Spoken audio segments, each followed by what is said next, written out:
se gestionó este fin de semana anterior una asamblea en donde, bueno, hicimos selección de los nuevos integrantes. En realidad ya venimos nosotras formando parte de lo que es Radio Comunidad Azul. Entonces desde ahí ya venimos como dando visibilidad a lo que es autismo acá en Luján y como unión también en las familias, ¿no? Que es donde nos apoyamos. Se han movilizado mucho en los últimos años, por ejemplo, en el marco de las campañas de Más Luces, Menos Ruidos con la llegada de las fiestas. Pero uno no tiene demasiado recuerdo de organización y convocatoria para reclamar por una situación crítica como esta que atraviesa. Y creo que es como vos decís, creo que estamos en una situación muy particular, más crítica que en otros momentos. En realidad siento que estamos peleando por derechos adquiridos. En otro momento quizás la pelea o el avance era más por nuevos derechos o mejorar los que ya teníamos. Ahora estamos defendiendo los derechos ya adquiridos. En realidad creo que es un retroceso. Y como familia que está, en mi caso estoy en el espectro, pero hay muchas otras discapacidades o neurodiversidades que refieren un contexto particular. Por ejemplo, una persona que es electrodependiente, ¿no?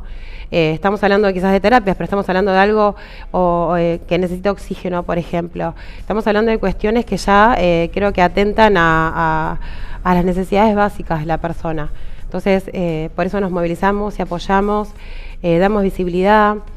Convocamos siempre a las familias a que se sumen con su voz o con lo que necesiten para estar cerca y saber a qué problemática tenemos que ayudar, ¿no? En qué problemática estar.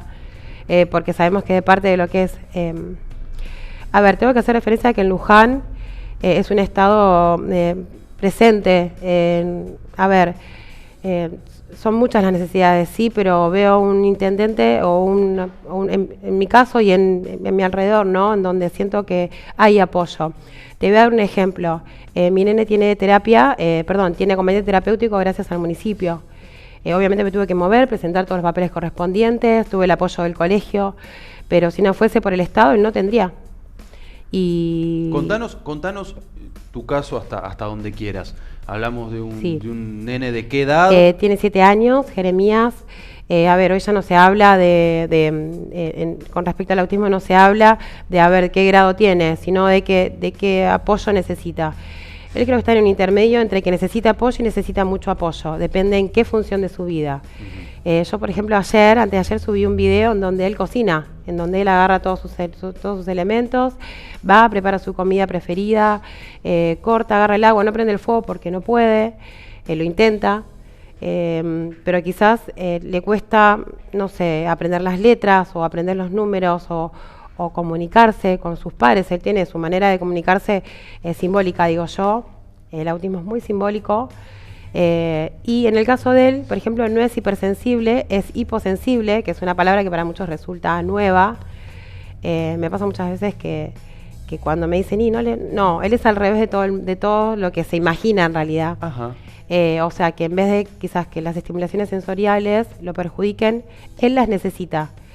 Su nivel de sensorial es más bajo, entonces va detrás de estímulos, de luces, sonidos, por ejemplo, comidas bien frías, bien calientes, crocantes, colores fuertes, que para mí es un placer porque en casa, tengo 3 hijos más, y hay siempre niños, hay siempre amigos, entonces mi casa es ruidosa, y tengo suerte en este claro, sentido. Lejos de perjudicarlo, lo beneficia ese entorno. Pero también es comprender que el espectro justamente es un espectro, entonces están todos los ítems en todas las funciones de lo que es autismo, o sea, quizás algunos se desempeñan más en una cosa y menos en otra, y en este caso hay funciones básicas de su vida que les cuestan un montón, como por ejemplo comunicarse, o sea, él habla en monosílabos. Quizás recién ahora empezó como a unir palabras y se lo festejamos obviamente porque quizás que me diga mamá agua, si no era agua o eran solamente así específicamente o comer o palabras muy puntuales. Ahora está hablando más y tiene mucho que ver con el acompañamiento terapéutico. ¿A qué edad se lo diagnosticaron? ¿O cómo es el proceso? El proceso de diagnóstico creo que empieza en las familias y en la pediatra base. En mi caso, en cuarentena, yo había muchos, yo notaba muchas cosas que él era como inteligente, por decirte, a ver, se desempeñaba bien, no notaba su autismo. También yo no lo notaba porque digamos, mi forma de ver el autismo o mi forma de pensar el autismo era otra. Entonces, cuando me informé lo que era autismo, en consecuencia de tener ese diagnóstico, pude ver que el autismo no era lo que uno pensaba. O sea, quizás lo que socialmente se cree es que el autismo es un niño siempre, o niña, una persona pequeña que está perdido o en otro mundo, como se les dice, y no es así.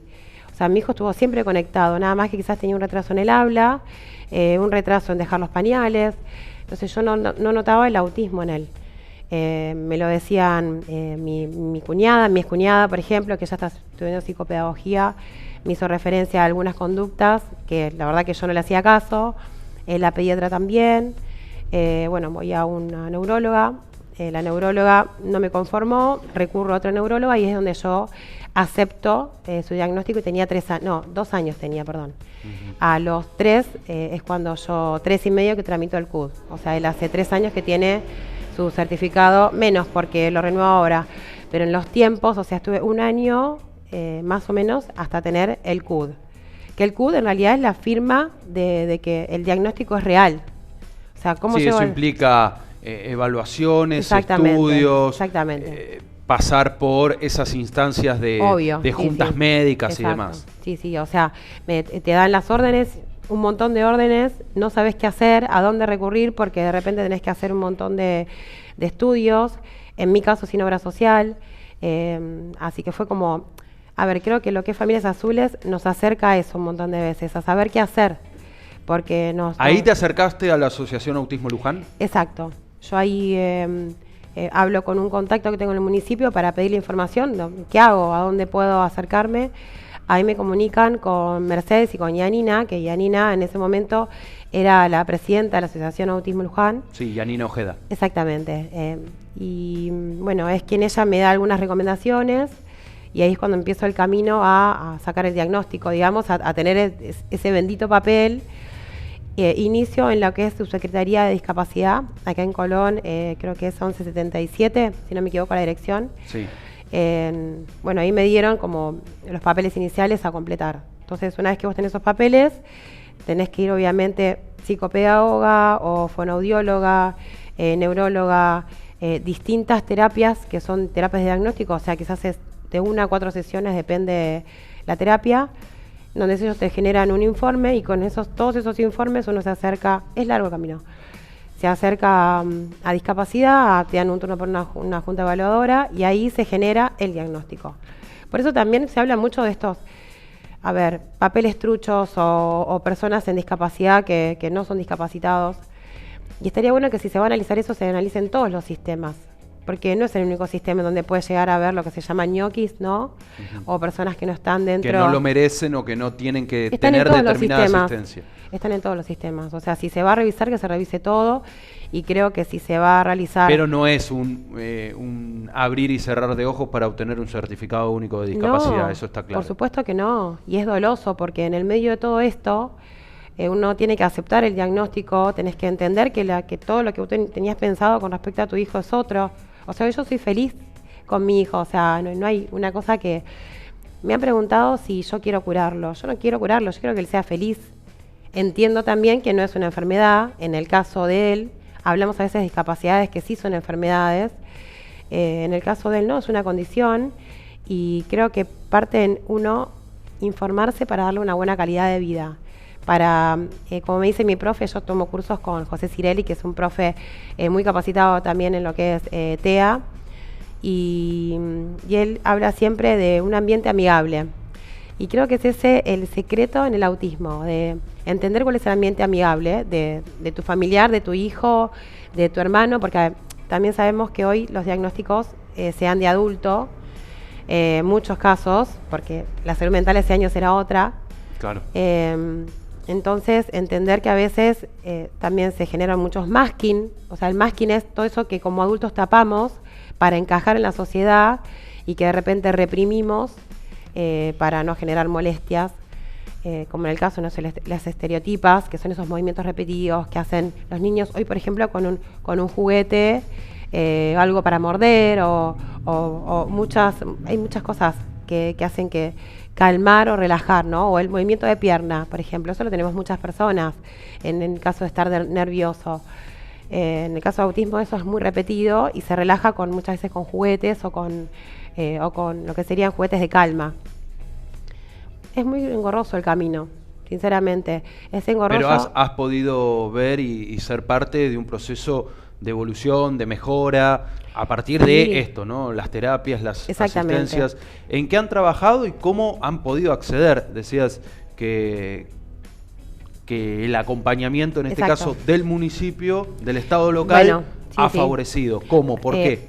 Y a mí me pasa de estar en contacto, a ver, aparte de ser mamá y la copresidenta, soy Relaciones Públicas y me comunico, me relaciono con muchas personas de muchos lugares. Te hablo de todas partes del país hasta del mundo.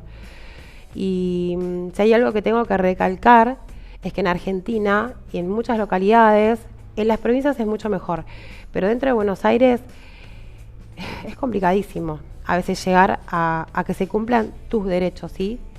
Como en este caso. O sea, yo tuve que presentar los papeles de mi hijo al municipio a decir, mirá, realmente mi hijo no puede estar solo en el colegio, mi hijo es escapista. O sea, no tiene una persona que le esté atrás. Más allá de que el colegio, en la escuela 28, jamás me dijo no lo traigas. O sea, todo lo contrario, es mamá, Jere tiene que venir todos los días. Jere tiene que estar acá, en su defecto te llamamos.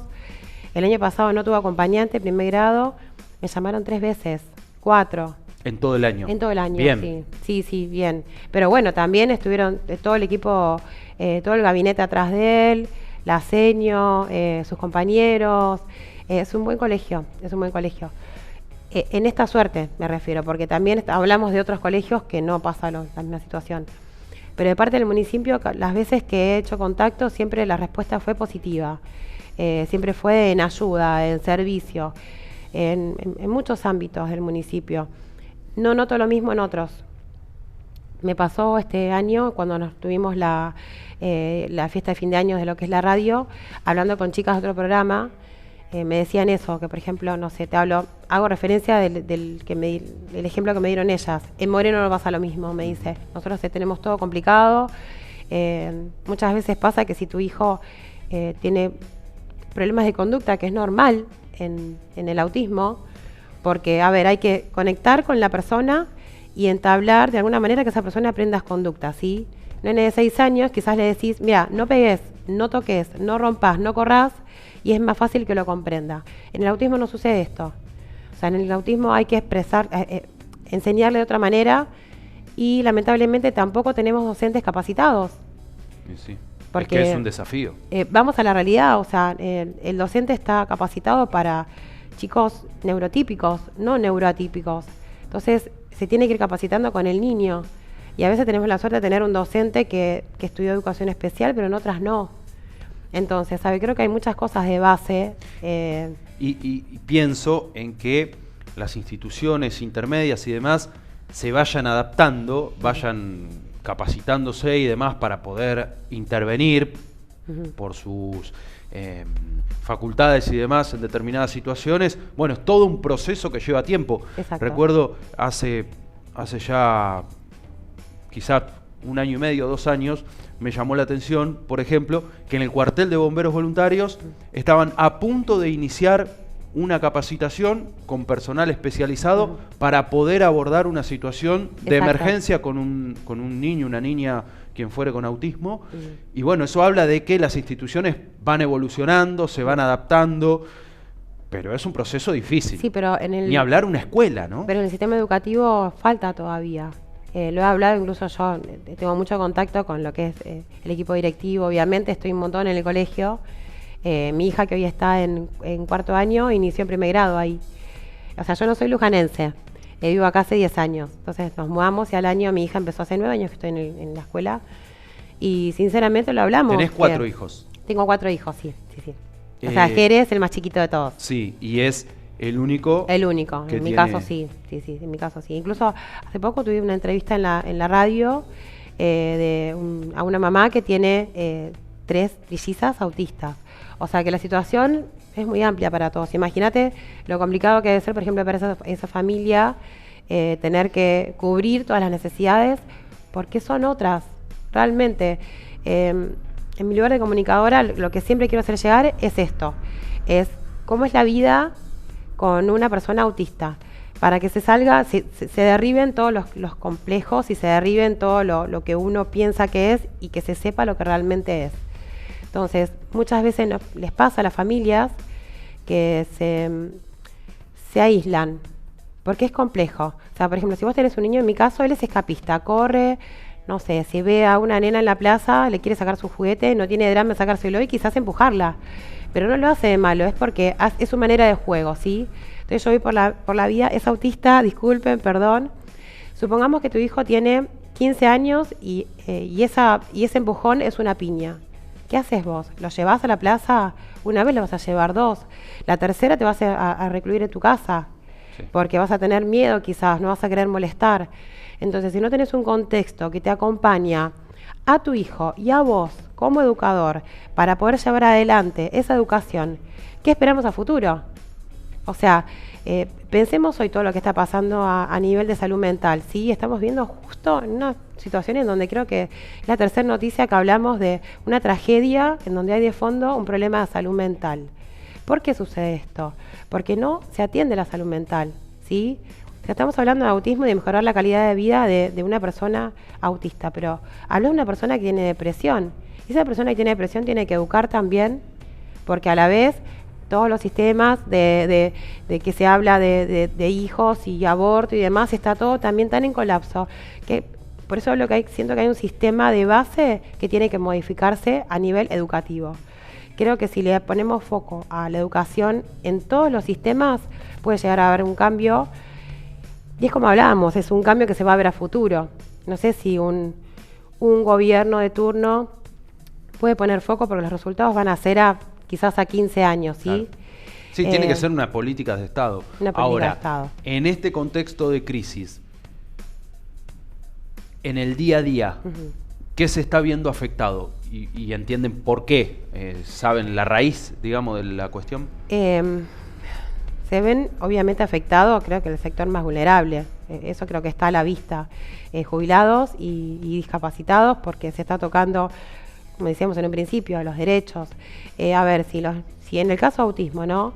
Los chicos no tienen sus terapias porque los padres no se las pueden dar, o porque la obra social que tenemos que en el caso de mi hijo no la tiene, pero el que tiene, por ejemplo, una pensión no contributiva, te dan IOMA o te dan incluir. Entonces, si ya no te cubre más, incluir salud, exactamente. ¿Un programa que está bastante vaciado o qué? No sentimos que haya respuesta. Esa es la realidad. No tiene el alcance que supo tener. O que debería. O sea, si a mi hijo le dan 4 terapias y yo no puedo conseguir turno en ninguna de las 4, ahora si vos me decís, bueno, puedo conseguir turno 2, aunque sea, es otra cosa. Pero está todo agotado porque también a los terapistas no le pagan.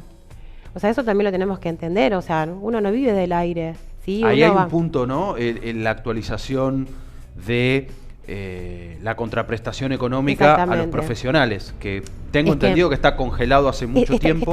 No solamente está congelado, sino que no cobran. Porque si se está congelado, pero no, hay terapistas que no cobran, o centros hace meses. O sea, eran 3, después se fueron 4, después 5, después fueron 6.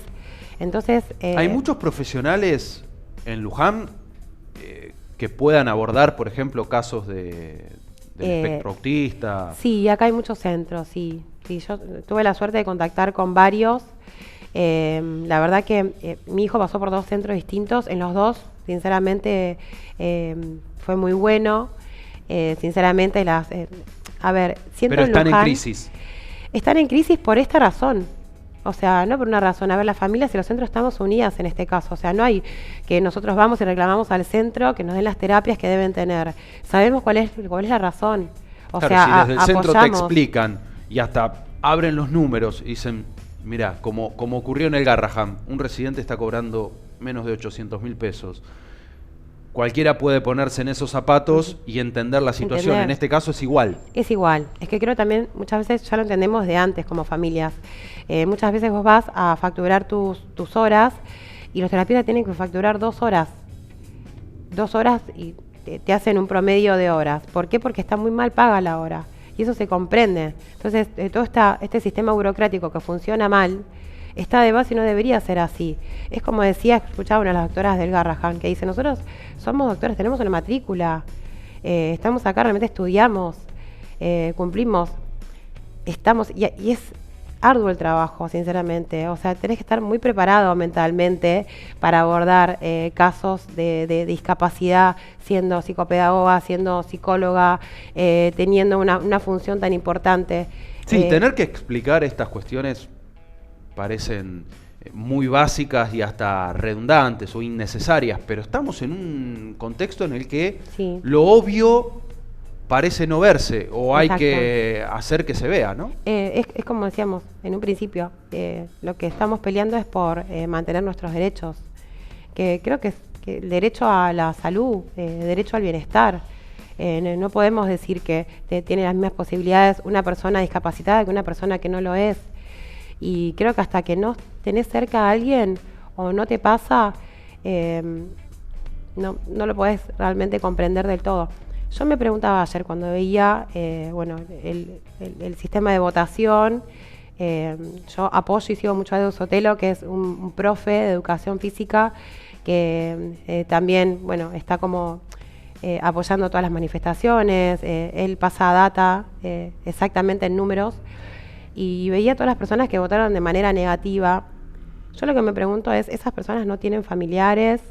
¿Que votaron, te referís a lo que ha sido no el apoyar la ley, tratamiento exactamente, en diputados ahora del proyecto de ley de emergencia la ley de en emergencia, discapacidad? sí, que estamos apoyando una ley de emergencia, o sea, deberíamos estar abordando otros temas, en realidad, un avance. Por eso hablo de este retroceso, ¿no? Esa emergencia permitiría que se vuelquen recursos para normalizar o tender a cierta normalización. Para poder mantener tener estable una situación que ya debería de estarlo. Pero bueno, creo que la situación del país, lamentablemente. ¿Cuántas familias forman parte de Autismo Luján? En nuestro grupo de familias, te hablo de familias que estamos verificadas por WhatsApp, somos 100 familias en este momento. Somos un montón, pero bueno. Es un número grande. Es un número grande, sí. Es un número grande, la estadística también de autismo va creciendo. Se estima que es 1 cada 35 personas, es el número de hoy, de cómo fue avanzando el número de uno cada 10, perdón, uno cada 10, no, perdón, 1 cada 5, ahora es 1 cada 36, 1 cada 50, perdón, ahora es 1 cada 36. Ese fue el número de ascenso de lo que es autismo. No sé si a vos te pasa quizás de hablar y que tener personas, o quizás a mí me pasa que estoy y que hago referencia a que mi nene es autista, siempre encuentro a alguien que me dice, mi primo, mi hijo, mi hermano, antes no me pasaba.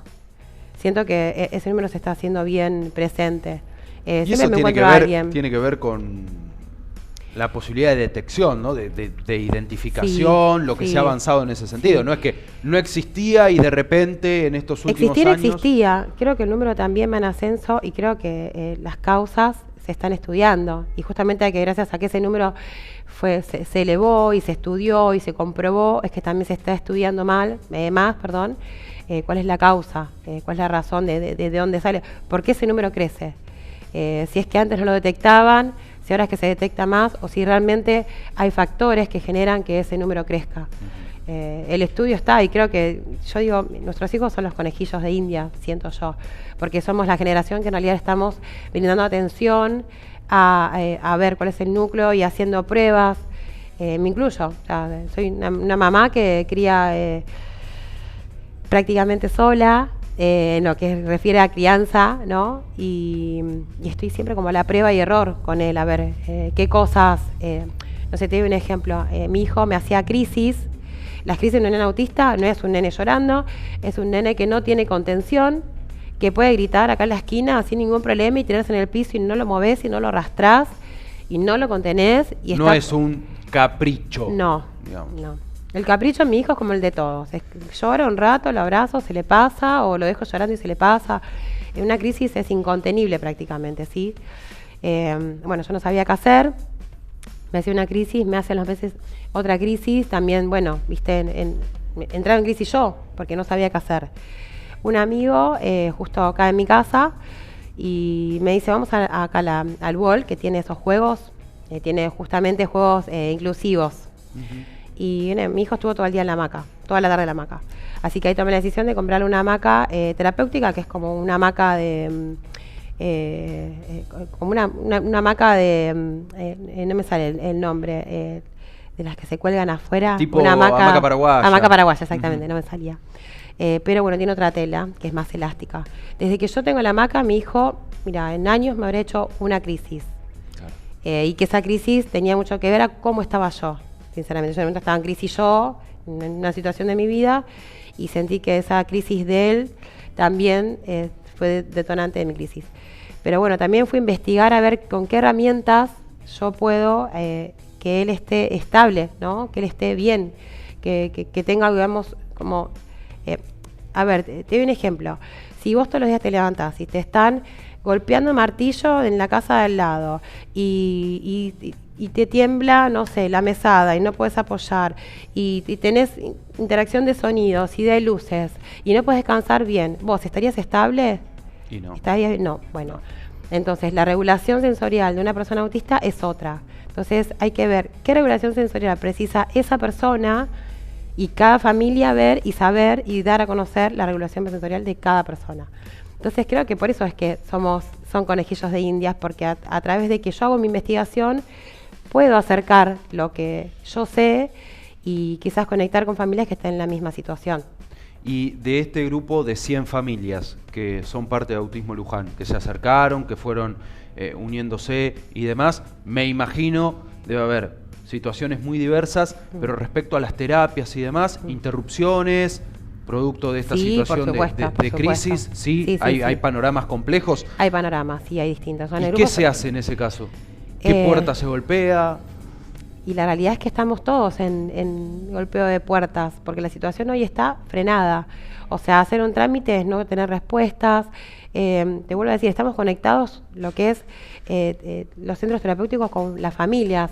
Entonces a vos, por ejemplo, te llega una notificación de que te cortaron las terapias, no sos indiferente a lo que le está pasando al centro. Estamos todos en apoyo a esta situación para que esto se modifique para todos. En algunos casos continúan las terapias, en algunos casos no.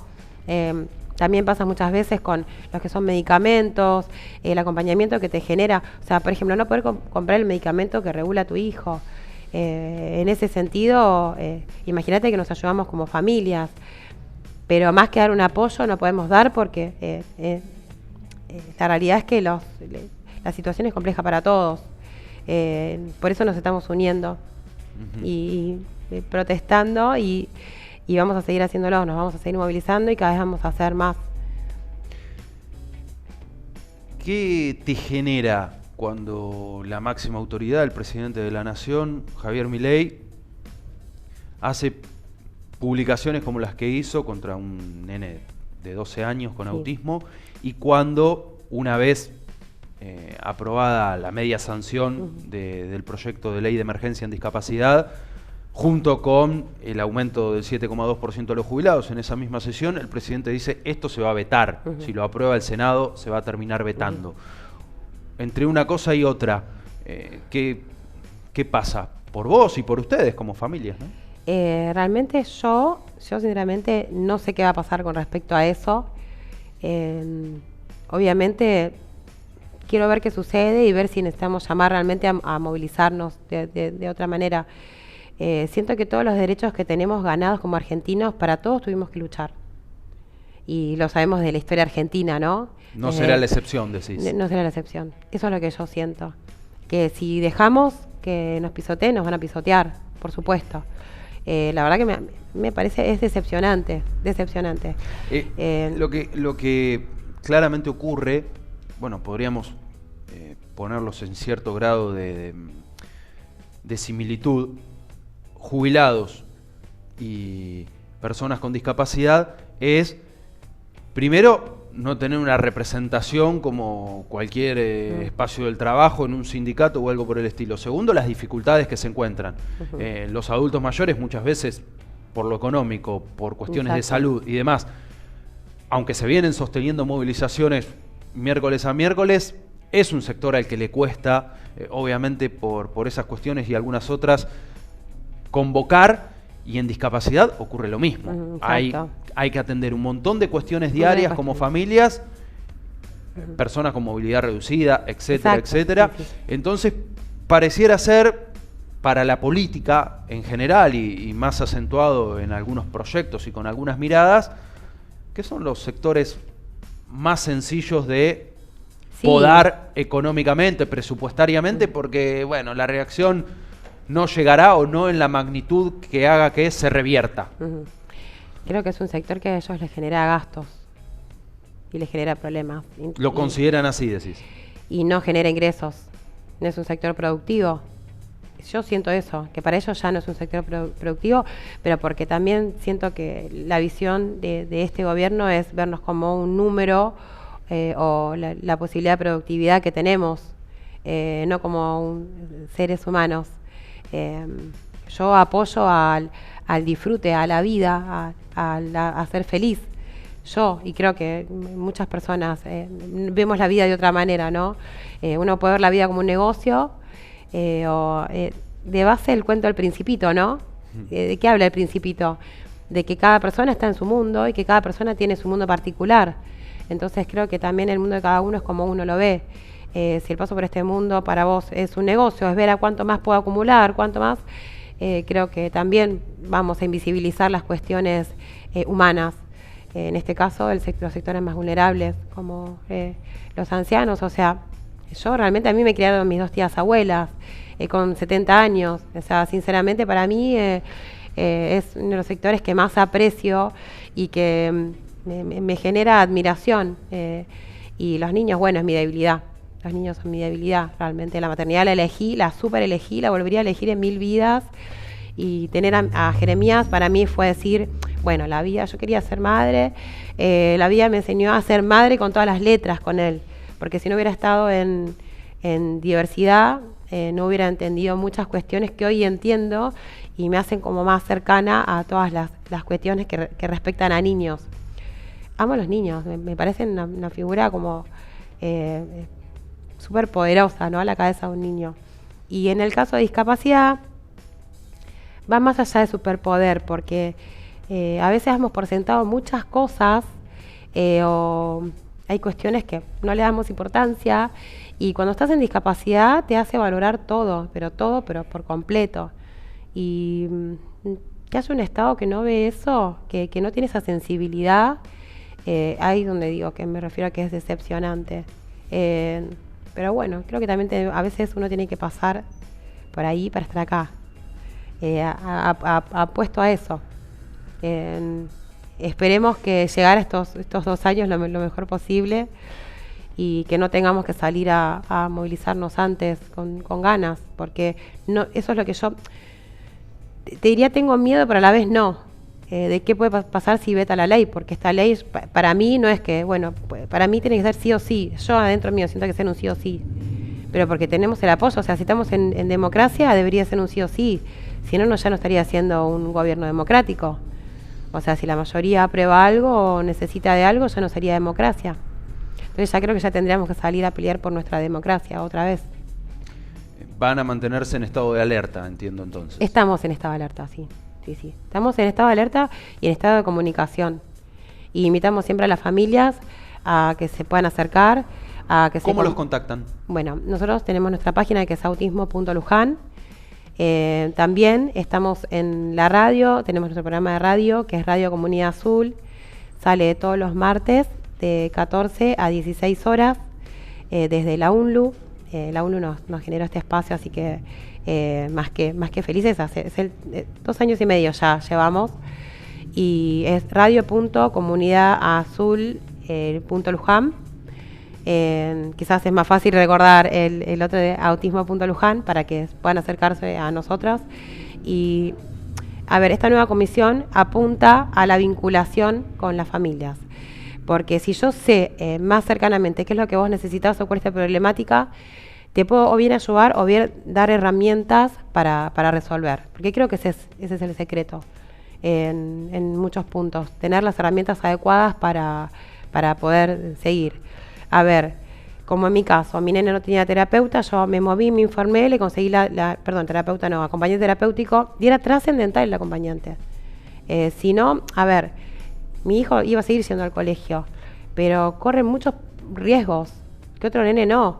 O sea, yo no puedo culpar, por ejemplo, al colegio de que mi hijo en un segundo haya abierto la puerta y se haya ido, porque eso puede pasar. O sea, me pasa a mí en mi casa. O sea, mi puerta incluso cuesta abrirla, y cuesta abrir a propósito para que él no pueda abrir e irse, porque él quizás ve algo afuera, abre la puerta y se fue.